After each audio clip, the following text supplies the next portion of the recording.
Hello students, this is Shweta, your biology teacher. Welcome to this online class of biology.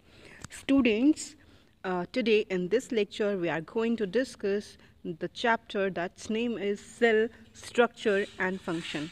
Students, हर साल NIT exam में इस unit से 4 से 5 questions पूछे जाते हैं. तो मैं एक्सप्लेनेशन के साथ साथ जिन क्वेश्चंस को आने की प्रोबेबिलिटी है या जो क्वेश्चंस आए हैं उन पे फोकस करके आपको बताऊंगी. राइट, तो हम स्टार्ट करते हैं chapter cell structure and function. तो जो इसका ये फर्स्ट पेज है, फर्स्ट पेज पे जो सबसे इम्पोर्टेंट चीज़ है वो ये डेफिनेशन है, और इस डेफिनेशन का नाम है रिडक्शनिस्ट बायोलॉजी. रिडक्शनिस्ट बायोलॉजी क्या होती है?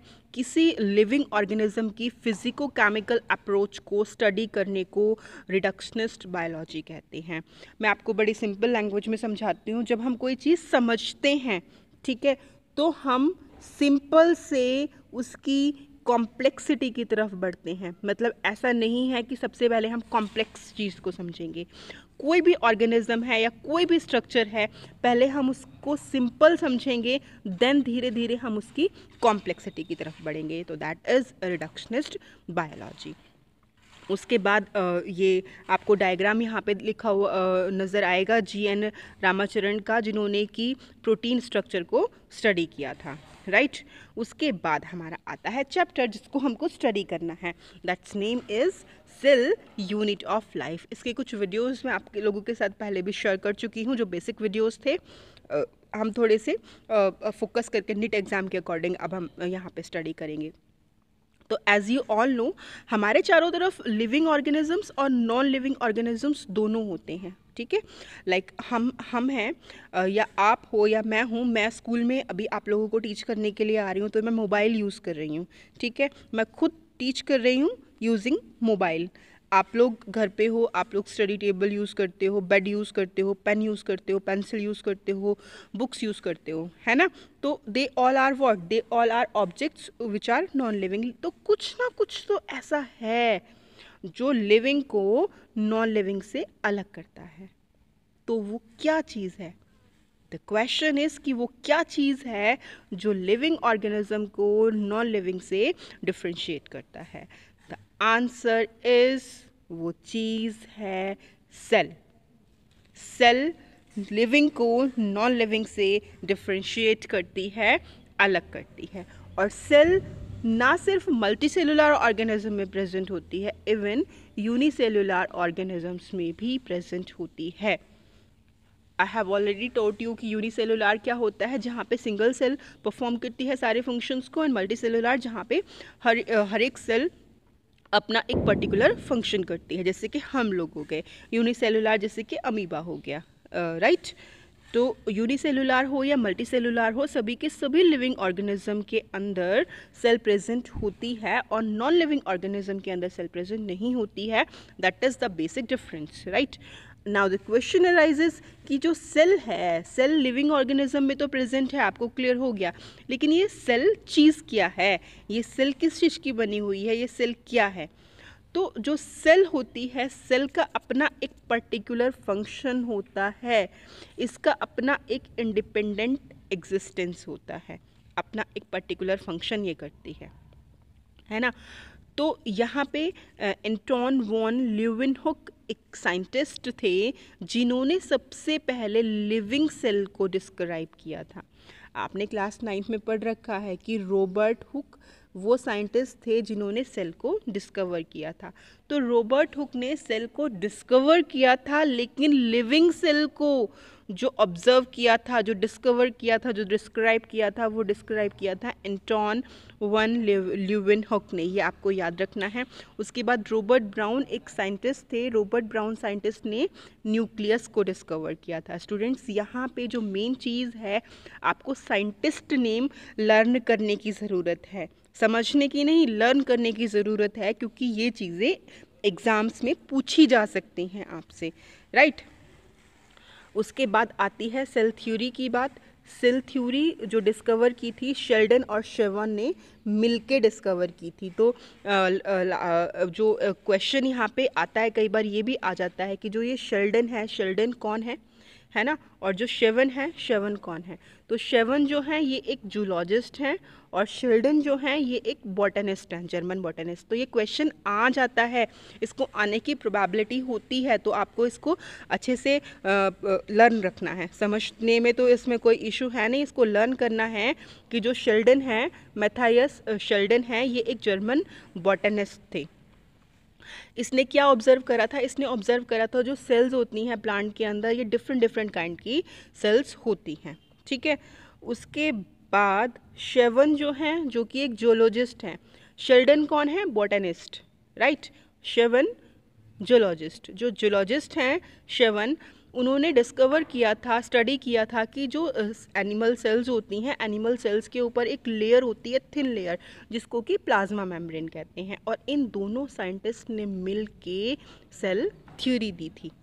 दोनों ने मिलकर सेल थ्योरी दी। शेवोन ने बताया कि प्लाज्मा मेम्ब्रेन होती है, और शेल्डन ने बताया कि डिफरेंट तरह के सेल्स होते हैं। दोनों ने अपनी थ्योरी को मिलके दिया, जो कि थ्योरी मोर और लेस एक्सेप्टेड थी, ठीक है।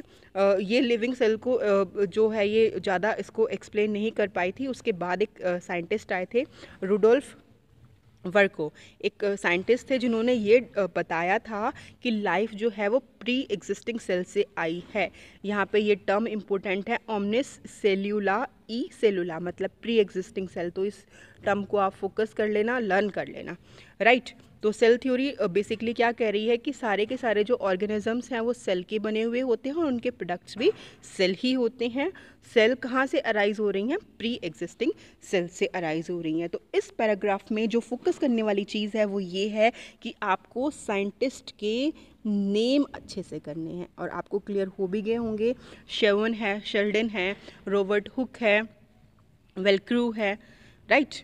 तो इन सबको आपको क्लियर करना है। उसके बाद है ओवरव्यू ऑफ सेल। सेल का एक जनरल ओवरव्यू ले लेते हैं।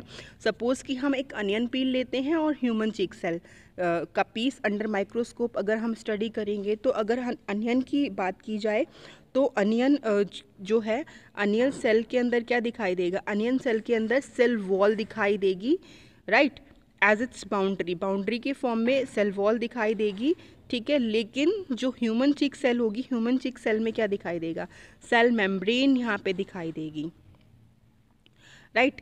जो human the cells on human cheek cell have outer membrane as delimiting structure of the cell, ठीक है। इस सेल के अंदर क्या होता है? न्यूक्लियस होता है, और न्यूक्लियस के अंदर क्रोमोसोम्स होते हैं। क्रोमोसोम्स के अंदर जेनेटिक मटेरियल होता है। जेनेटिक मटेरियल क्या होता है? डीएनए होता है, जो कि कैरेक्टर्स को ट्रांसफ़र करता है एक जनरेशन से दूसरी जनरेशन के अंदर। और ये सारे स्ट्रक्चर्स, ये जो प्रेजेंट होता है, ये प्रोसेस जो होती है, ये होती है न्यूक्लियाई के अंदर, ठीक है। मेम्ब्रेन बाउंड ऑर्गेनल्स होते हैं, जो कि यूकारियोटिक स्ट्रक्चर्स के अंदर प्रेजेंट होते हैं, बट प्रोकारियोटिक के अंदर प्रेजेंट नहीं होते। साइटोप्लाज्म एक सेमी फ्लूइड मैट्रिक्स होता है जो सेल के अंदर।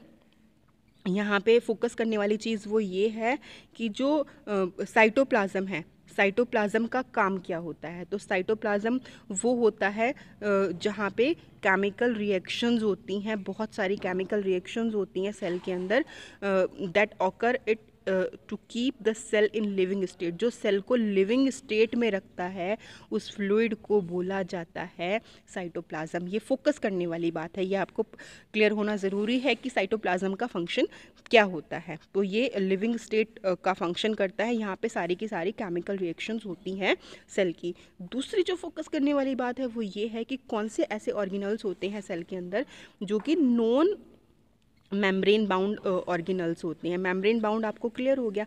नॉन मेम्ब्रेन बाउंड ऑर्गेनल्स कौन से होते हैं? देखो ये सारे ऑर्गेनल्स हो गए मेम्ब्रेन बाउंड, दूसरे नॉन मेम्ब्रेन बाउंड। तो सबसे पहला जो नॉन मेम्ब्रेन बाउंड स्ट्रक्चर है वो है राइबोसोम्स। आपको पता होना ज़रूरी है, ribosomes non membrane bound organelle होता है।